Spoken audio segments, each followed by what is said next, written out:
Mi nombre es Bernardino Ortiz y vamos a continuar con la clase número 6 de este curso de Biología 2. Vamos a empezar viendo el tema de evolución. En primer lugar, ¿qué es la evolución? Tenemos que la evolución son las características heredables en un grupo de organismos en el curso de las generaciones. Es decir, de qué manera las especies van transformándose en el devenir del tiempo y de qué manera las adaptaciones que poseen o han adquirido pasan de generación en generación. Es importante recalcar que los individuos no evolucionan, evolucionan las poblaciones a las que pertenecen.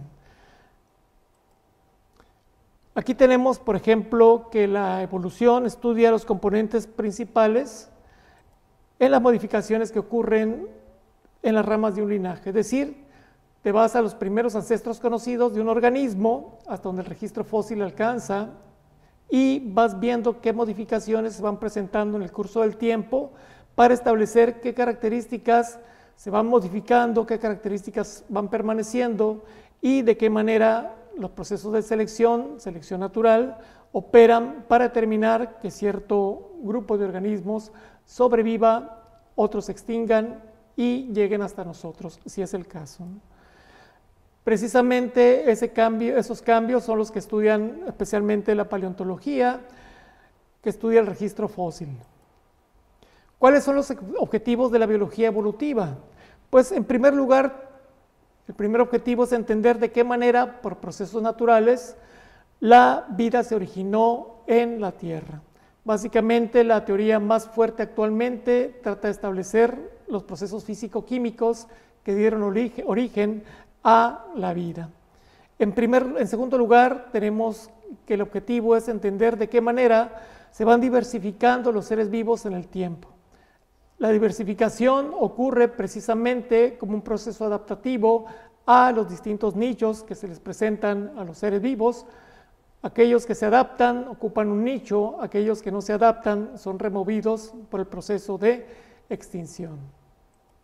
El tercer punto trata precisamente de entender qué es una adaptación, qué es un carácter adaptativo y de qué manera contribuye esta adaptación para que sobreviva un linaje o una especie. ¿Por qué es importante la teoría de la evolución? Pues básicamente porque permite entender desde un punto de vista científico de qué manera se originan y se extinguen las especies. Hasta donde se sabe, ninguna especie es eterna, simple y sencillamente están por un tiempo y vienen procesos fortuitos que conllevan a la extinción de ellas. Se ha establecido que un promedio de 4 millones de años es el tiempo promedio de vida de las especies. No significa que un organismo, una especie, antes de ese tiempo va a extinguirse o después no puede extinguirse. ¿Okay? También trata de entender una explicación causal. Desde un punto de vista ecológico, ¿qué factores contribuyen a que un grupo de organismos se extinga? Tenemos como ejemplo los dinosaurios, donde la teoría más fuerte actualmente es la extinción precisamente por un meteorito que cayó en México. También estudia las modificaciones y de qué manera las modificaciones van permitiendo que los seres vivos se adecúen o no a su entorno. Aquí tenemos como ejemplo el caso de algunas personas que son resistentes al VIH. Esta persona se descubrió en los años 90 en Nueva York y se supo que el virus no podía penetrar sus linfocitos T. Simple y sencillamente, aunque ocurriera una infección, no era posible que el virus penetrara este tipo de células y se infectara por VIH-Sida. Por desgracia, este gen no está distribuido en todo el mundo. Se estima que aproximadamente 1 de cada 1000 personas posee este gen. Como lo estamos viendo, básicamente se distribuye en el norte de Europa, así como lo estamos viendo en esas isolíneas, que va decreciendo precisamente la frecuencia de este gen conforme te vas yendo hacia el sur, hacia Asia, hacia África. Por desgracia, en México, que hasta donde se sabe, no es muy frecuente este gen, si acaso existe alguna persona con esa característica. El precursor de todo este movimiento, no es el único, pero uno de los padres fundadores de la teoría de la evolución, fue precisamente un naturalista inglés, nacido en 1809, Carlos Darwin. Después de ser un estudiante pues con malas notas, habiendo intentado ser médico, no lo logró, después intentó ser sacerdote, no le convenció ese tipo de profesión, y se fue en un viaje alrededor del mundo como naturalista a bordo de un barco que iba a hacer circunnavegar el globo durante 5 años. La circunnavegación precisamente partió del norte de Inglaterra, llegó a Sudamérica, hizo varios puntos en Sudamérica, incluso él cruzó a pie desde Brasil hasta Chile, pero definitivamente fue en las Islas Galápagos, un archipiélago hoy perteneciente a Ecuador, donde él pues obtuvo los mejores datos sobre lo que posteriormente sería un libro fundamental que se llamó El origen de las especies, que es considerado un clásico de la biología. Después regresaría a Inglaterra y trataría durante 30 años de recabar información pertinente precisamente para apoyar su teoría de la evolución. Fue Wallace, un colega, quien con un escrito sobre la selección natural motivó a que él escribiera precisamente este libro, El origen de las especies, para recabar toda la información o como síntesis de toda la información que había él acumulado durante 30 años. Aquí tenemos el archipiélago de las Galápagos. Este es el diario de Darwin, considerado una lectura obligatoria para muchos naturalistas por lo entretenido que es y por lo rico en anécdotas que ofrece sobre este viaje alrededor del mundo, el viaje del naturalista. Entre los organismos que más le llamó la atención a Darwin fue precisamente la presencia de pinzones, aunque en su momento no lo notó, sino fue cuando regresó a Inglaterra. Los diferentes picos que presentan estas especies le permiten adaptarse para consumir distintos alimentos.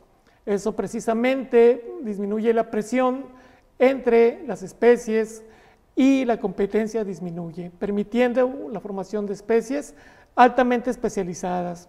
A la derecha tenemos el pinzón, que utiliza una herramienta para obtener pequeños gusanos de los maderos.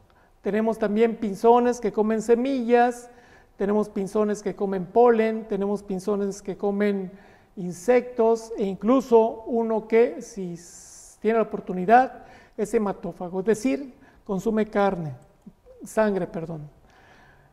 La selección artificial es un proceso que el ser humano ha venido ejerciendo durante muchísimo tiempo.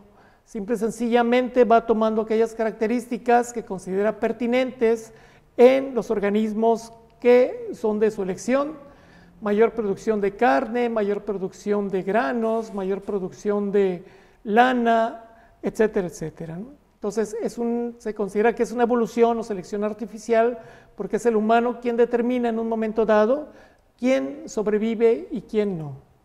Así tenemos, por ejemplo, que la coliflor, el col de Bruselas, el brócoli, el repollo provienen precisamente de Brásica, una pequeña especie que no tenía mayor interés hace algunos cientos de años y que por selección artificial, el ser humano ha ido seleccionando hasta obtener esos distintos alimentos.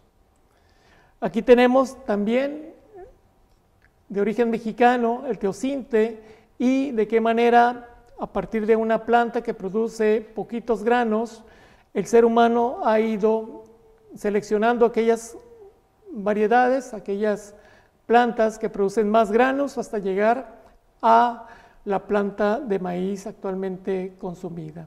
Cabe decir que no es la única variedad, simple y sencillamente son variedades comerciales que el ser humano explota, pero existen otras variedades quizás con menos consumo generalizado, que son muy importantes de mantener debido a la diversidad genética de este tipo de organismos.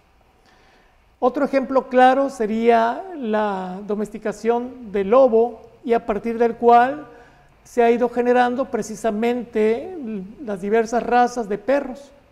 Estos perros tienen algunos uso de trabajo, otros tienen uso de cacería y otros solamente son de acompañamiento. ¿Cómo fue obtenido esto a partir de los lobos? Pues simple y sencillamente eligiendo aquellas características que consideraban útiles y seleccionando para la reproducción a esos organismos. Gracias.